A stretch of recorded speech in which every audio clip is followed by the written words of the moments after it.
up? A Cinema Shogun here, and the clock is ticking. Time is running out, and it has been estimated that there are only 40 to 41 hours left of oxygen within this missing sub that went to explore the wreckage of the Titanic.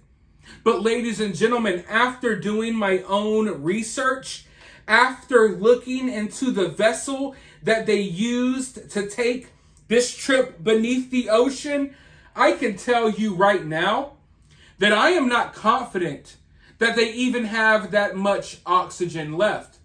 I am not confident that the crew on board took the necessary precautions to make sure that there was, as much oxygen within this craft as possible.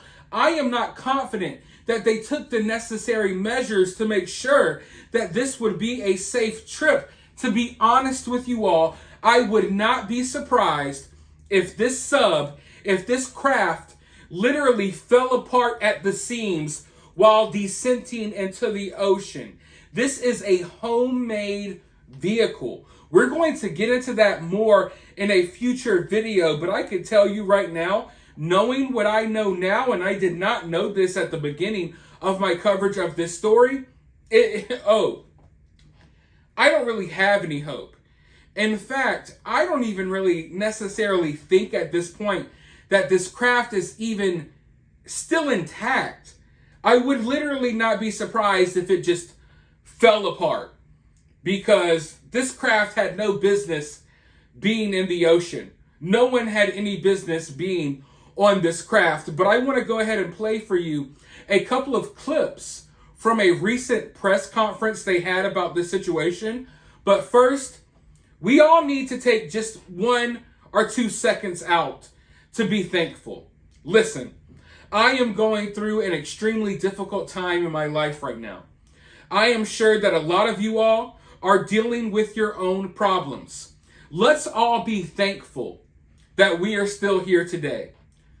Let's all take comfort in the fact that no matter what you're going through, no matter what I'm going through, at the very least, we are not trapped in a tin can 12,000 feet beneath the ocean's surface. As bad as things get in life sometimes, as hard as things get in life sometimes, it could always get worse. And I think that we need to be thankful for not only being alive, but we need to be thankful that we're in a situation like we're in right now, where I can make videos for you and you could watch the videos, and we don't have to be worried about getting crushed under the pressure of the entire ocean. So without further ado, I want you all to hit that thumbs up button. Let me know one thing that you are thankful for down in the comments below. Let's watch a couple of clips from this press conference, and then I'll be right back with more thoughts. Is how an ROV would work, sir? It's going to be tethered to a ship and what it can see, and then could it actually tug or pull something? So each of the ROVs, so that's kind of a vague question, right? The ROVs have different capability. It's our understanding the current ROV that is deployed at the site now has some limited capability. It has a camera on board, but again, each of those is different, and we'll be gathering more information as that operation goes on through the day. Captain, how many hours of oxygen? If your submersibles can find this sub, is there any way to retrieve it and save the people on board? Yeah, so right now, all of our efforts are focused on finding the sub. What I will tell you is we have a group of our nation's best experts in the Unified Command, and if we get to that point, those experts will be looking at what the next course of action is. Captain, how many hours of oxygen are left that you know of, or that you can estimate right now on the submersible?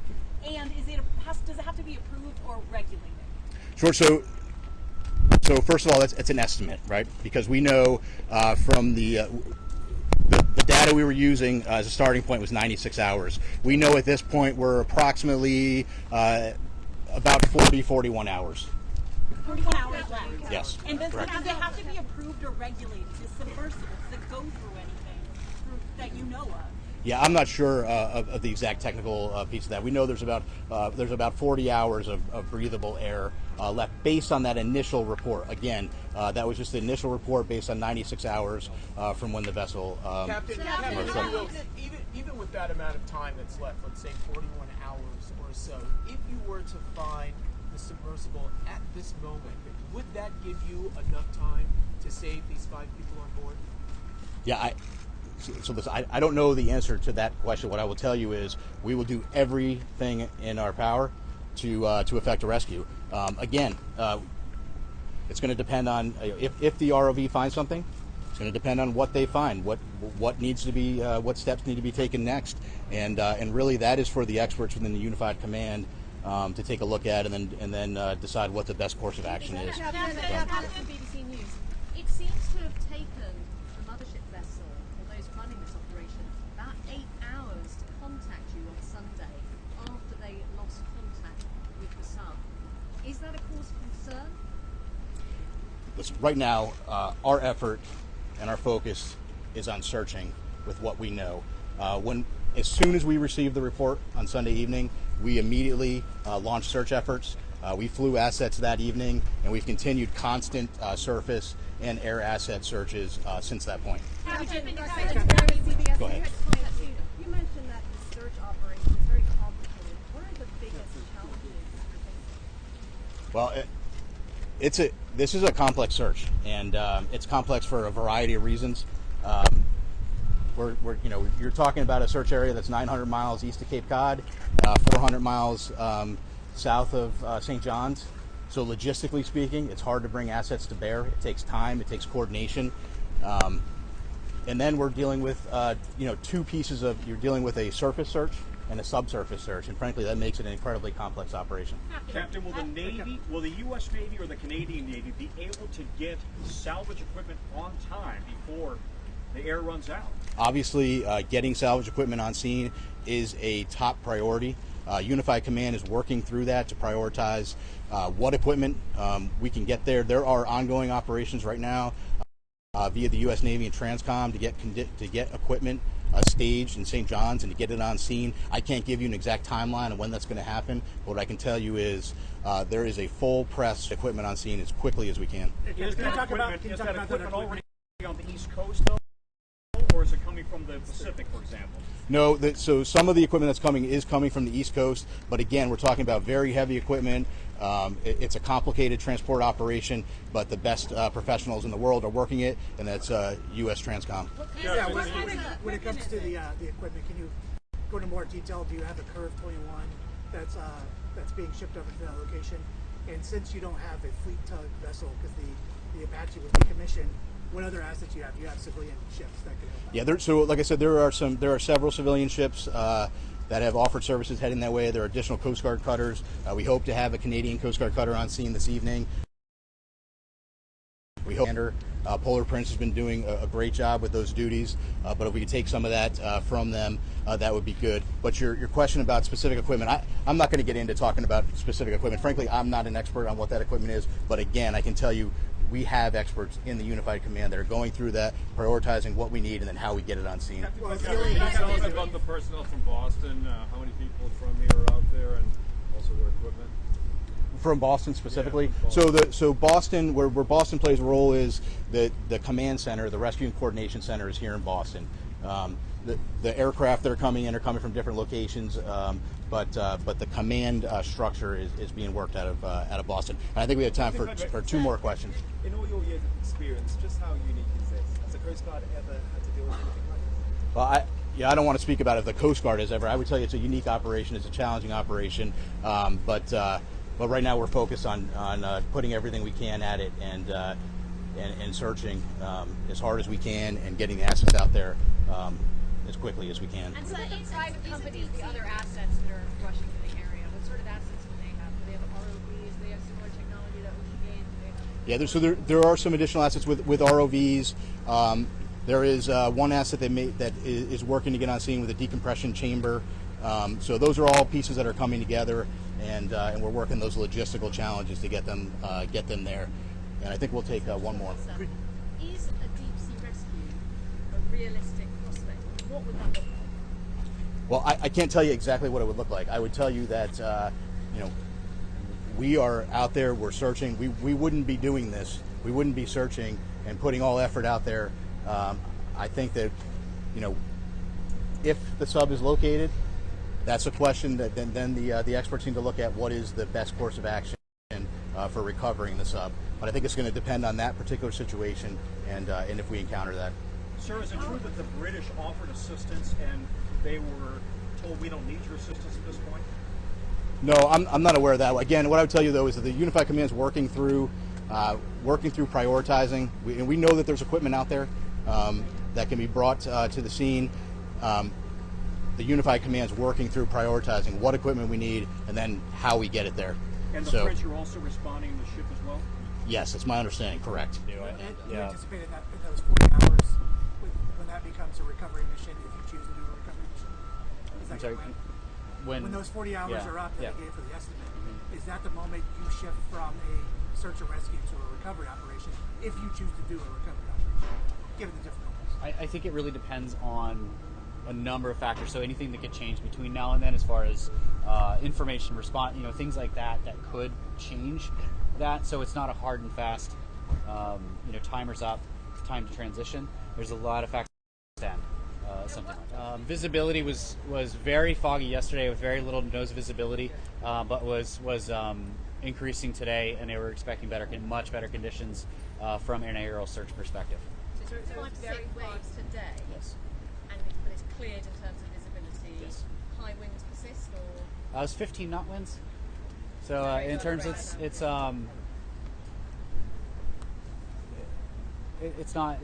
about average out there, right? Okay.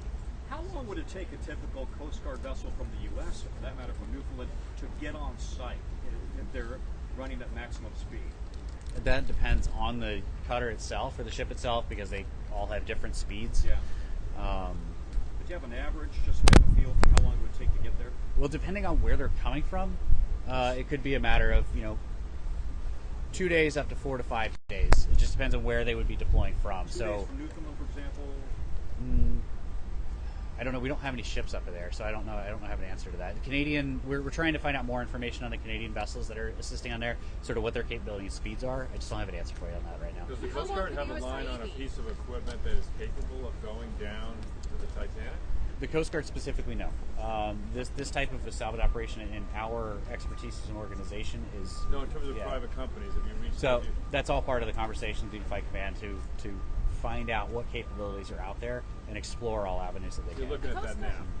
So in my last video, we heard from an expert who has taken expeditions down to the Titanic wreckage before, and he basically said straight up that there's nothing that can really be done at this point, and that the Navy could do nothing. And now we hear from this press conference that the Coast Guard doesn't have any equipment in their arsenal that could help them retrieve this craft. And I'm just sitting here thinking like, well, if the Coast Guard does not have the proper equipment and the Navy does not have the proper equipment to rescue these individuals, then who does? Like, if anyone should be able to save you, you would think that the Navy and the Coast Guard. Like, imagine if you were sunken in this submarine and you heard that the Navy and the Coast Guard are helping. That would give you a lot of hope. You would think that maybe they would have the proper tools or the proper equipment necessary, but they don't. It looks to me like if there is a possibility that they can get that craft out of the water, and I don't even think it's possible, to be honest with you all, they would have to rely on a private company. Basically, they're going to have to find someone that does their own submarine tours and hope that their sub is built better than this sub and that they have some type of way to rescue these people on board. And I'm telling you right now, with the amount of time that is left on this ticking clock, even if they had the equipment, I don't think they have time to get it there. And even if they did, you have to think about weather conditions. They're not just going to dive down into the middle of the ocean and go rescue these people without taking their own lives and safety into consideration. I do know that there are unmanned submersible vehicles that they have brought into the area, but they don't even go deep enough to be at the wreckage of the Titanic. The wreckage of the Titanic, it's very, very deep down there.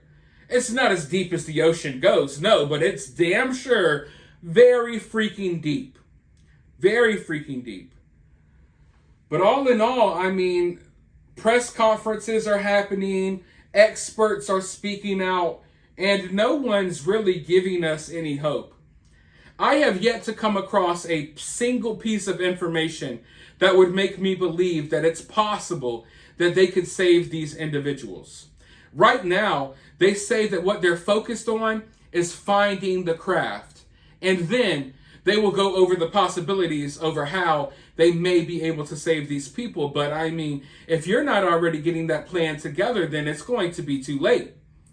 And in my honest opinion, seeing as how many aircraft are flying overhead in the area, listen, the ocean is vast. It's not going to be easy to find this craft, even if it did reach the surface. But I believe that if this craft did reach the surface, that it would probably be found by now.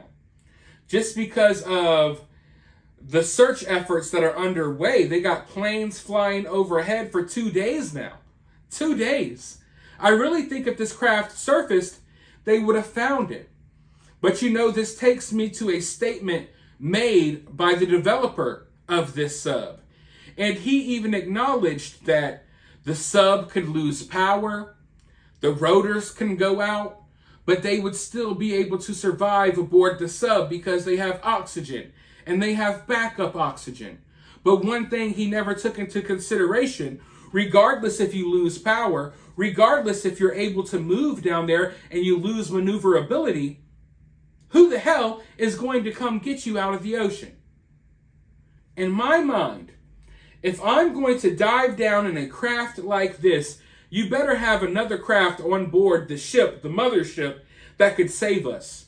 I want my sub to be tethered to something where you could pull me out of the ocean, something. But that's simply not the case here. And if you ask me, if you don't have the proper equipment to try to rescue a craft that goes deep beneath the ocean's surface in the vicinity, then you probably shouldn't be doing this. And looking into this craft, there's a long history of malfunctions. They've been lost before. It's not looking good, ladies and gentlemen, but I'll go over those details in the next video. Make sure you subscribe and hit that notification bell. Put all notifications on, and even if you do have all notifications on, you may just want to check my channel every couple of hours because this is a quickly developing story, and I'm going to be pumping the videos out, so stay tuned. Let me know your thoughts, though, down below. While you're down there, hit the thumbs up, hit that subscribe, ring that notification bell, and I'll talk to you all in the next video.